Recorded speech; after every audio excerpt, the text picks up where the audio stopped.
Sussex is in crisis. Everything against rebellious couple, Meghan and Harry slowly fading into oblivion. Prince Harry and Meghan Markle seem to be passionate about his environmentalism. The couple recently made a huge commitment to become more eco-friendly in their daily lives. However, a critic is calling their words hollow. Writer Stuart Pike slammed Harry and Meghan in an article for British news outlet The Spectator. Stuart Pike wrote, "The couple's words ring somewhat hollow when one compares rhetoric to reality." Just last month the couple appeared on stage at the Global Citizen Live event, which promoted, in part, cutting American emissions in half by 2030. Hours later they jetted out of New York on a private plane to Southern California, a flight which should have emitted about 65 tons of carbon dioxide into the atmosphere.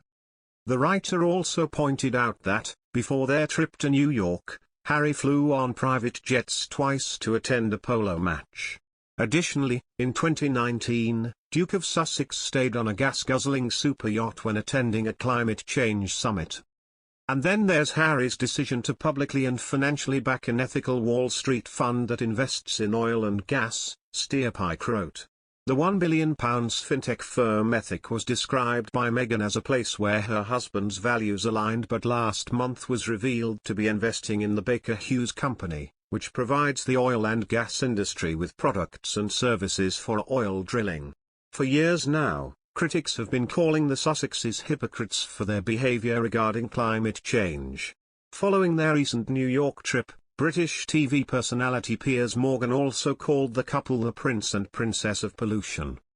As with everything in Meghan and Harry's ludicrous world, they love to preach one thing and do the exact opposite, Morgan wrote in his Daily Mail column. They've just finished a 4-day trip to New York, which even by their two-faced standards set a new low bar for hypocrisy. He added, in New York, the Prince and Princess of Pollution sped around Manhattan in a luxury convoy of at least 3 Range Rovers and SUVs. To quote from their own speech on Saturday, "This willful disregard for their own eco-hectoring is like throwing away life vests, when those around you are drowning." Prince Harry and Meghan Markle face a time limit to really make an impact, according to a royal expert.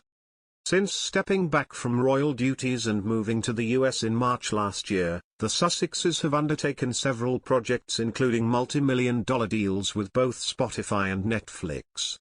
Recently, they announced a plan to make their Archie Foundation charity carbon neutral by 2030, just one day after the Queen left them out of her speech at the COP26 climate summit in Glasgow.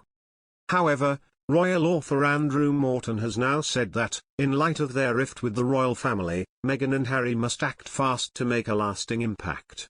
The author of Meghan and the Unmasking of the Monarchy said that the Sussexes had done Prince Charles and Prince William a favour by jumping ship.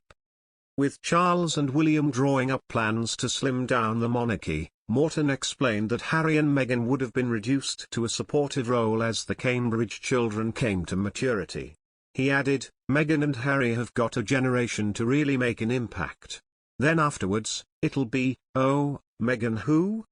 In his updated version of Meghan and the Unmasking of the Monarchy released last month, Morton follows the life of Meghan from when she worked in a frozen yogurt restaurant to when she was dropping bombshells in her interview with Oprah.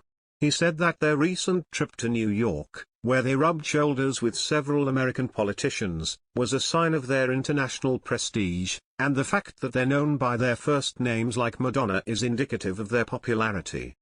Yet, Morton also doubted whether Harry and Meghan could deliver on their multi-million-dollar deals, citing the fact that so far they've only produced one podcast episode for Spotify as evidence. He concluded, "It remains to be seen whether they'll be worth the money they'll be paid."